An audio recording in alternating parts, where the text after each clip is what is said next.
No, thank you. Appreciate that, Mark. While we're getting it up and running, my name is Matt Roosa.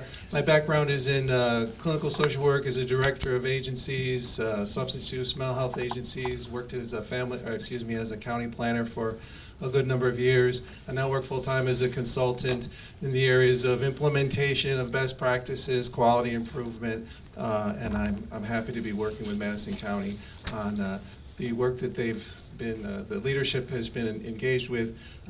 Chairman Becker, Mark Simone, and a number of other folks, some of the department heads who are here, and other folks, Cliff Moses as well, and some others who put together a mental health task force because of a really strong orientation to the aftermath and continuing challenges of COVID and other stressors and the challenges of the community, of individuals, of families. And so there was a really strong orientation from leadership that there was a need to take a look at the community's needs related to the stressors that people have been experiencing. So with that group, we put together a thoughtful committee.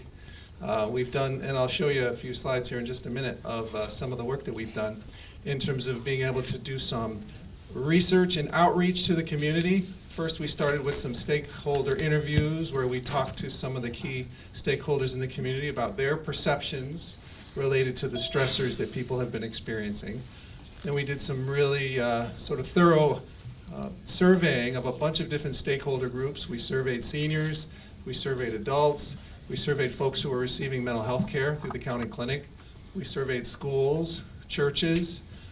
We did some kind of creative strategies for outreaching to seniors by connecting it to home-delivered meals, for example, to try to get their feedback in terms of their stressors.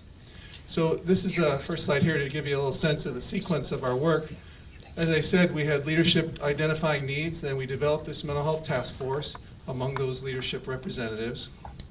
We did a number of surveys throughout the community, and then we did some data analysis of those surveys. And as a result, we came up with some strategic plans, and I want to share with you where we're at right now in terms of our next steps into action. I'm always a fan of really thoughtful planning on the front end, rather than just sort of taking action with good intentions. We really want to be data-driven and do some analysis of what's happening in the community to really be able to be effective with the work that we do.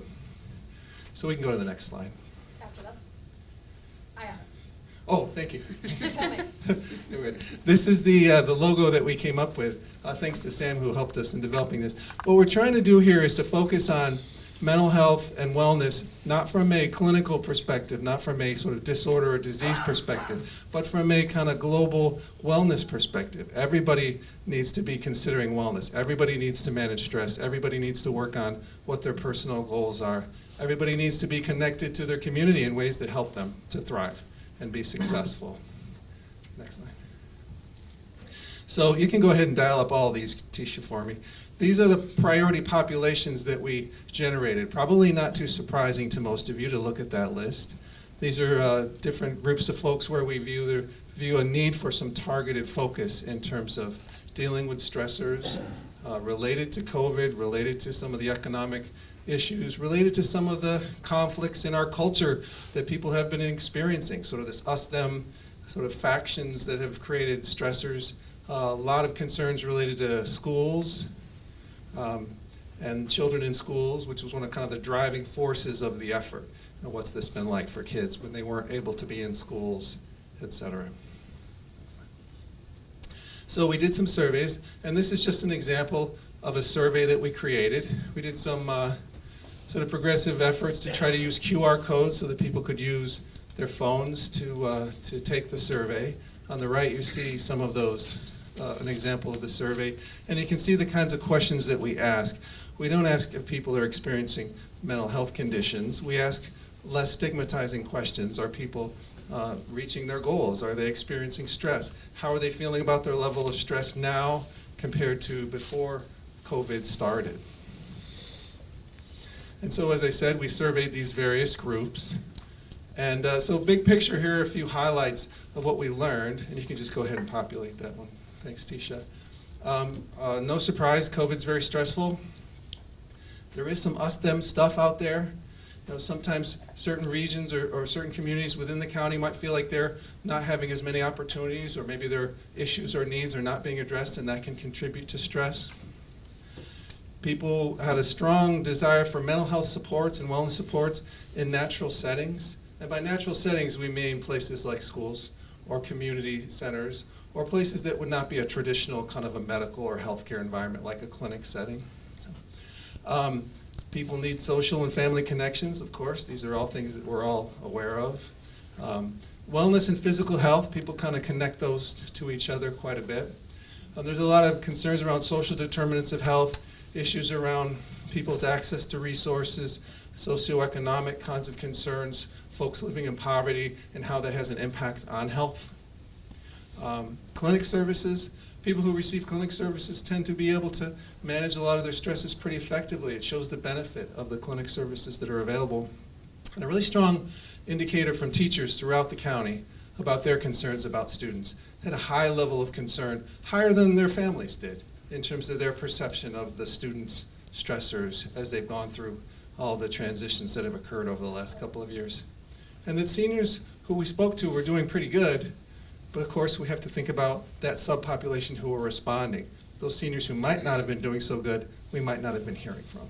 So we need to keep an eye on that. So we did some good planning based upon these key issues of concern. So you see some of the factors that we started to analyze and review. And so I'm not going to go through this table, but I just wanted to give you a table with a bunch of ideas on it, sort of to represent the kind of analysis that we started to do. Really kind of looking at all the factors and variables of concern and kind of trying to boil those down based upon the feedback that we received across a number of different surveys, meetings, interviews, etc. And then we had a subgroup that worked to take that information to define some clear strategies. And here are 7 strategies that have emerged for us through our process. So we see school-based mental health wellness services and supports. So we're actively working now to develop a school-based approach to enhance mental health and wellness services for kids in schools. Working on primary care wellness promotion, accessing the existing infrastructure of primary care health providers who are in many ways the #1 provider of mental health services. If the #1 provider of antidepressant medications and anti-anxiety medications are not psychiatrists, it's primary care physicians. So they do a lot of this work, so we want to work effectively with them. And then in terms of infrastructure, you see the last 5 items there. Working with the mobile crisis services that already exist in the county and enhancing them and growing them. Working with the mobile integrated healthcare that is in development to try to make sure that there is this holistic approach so that when we're doing outreach and engagement with emergency medical services, that mental health services are also included in that process. Working on community development, working for hubs, working on building relationships throughout the county and in all regions of the county to make sure that we have good access both in the south as well as in the north. So in the population centers, we might have easier access to some services and supports, whereas in the southern part of the county, maybe not as much. So how do we make sure that the access is balanced throughout the county? And then longer term, there are a couple of longer term projects that will be emerging across time. The Wi-Fi work, broadband work, trying to enhance that access, as well as some housing projects that are in the works, because we know that healthy and safe housing is critical to people's wellness. So these are the current work groups that we have active right now. One for school-based mental health, one for primary care, one for crisis services, and one for those wellness resources and that community development approach. So we have subgroups building off of our task force with the addition of some additional staff members who are working actively with us to implement those four approaches throughout the county. And so this is our kind of guiding model right now in terms of our areas of focus for working on well-being, mental health well-being throughout the community across those 6 areas. And so that is an overview, and I'll certainly take any questions if anybody has any. What kind of response did you get from the survey? Did you get 1,000, or what was the numbers for that? We were in the hundreds. Some of the surveys it's hard to get volume on these kinds of surveys. We don't expect them to be huge. In large part, anything that has to do with wellness or behavioral health kinds of stuff, it tends to still be stigmatized, unfortunately. Plenty of people will tell you whether or not they had their appendix out, but they don't want to tell you whether or not they take Prozac. Was the sampling large enough for you to make some good determinations, I From guess? a quality improvement perspective, I would say yes. From a research perspective, I would say no, but we're not doing research. We're doing quality improvement inquiry, and that I think was absolutely adequate, and I appreciate that question.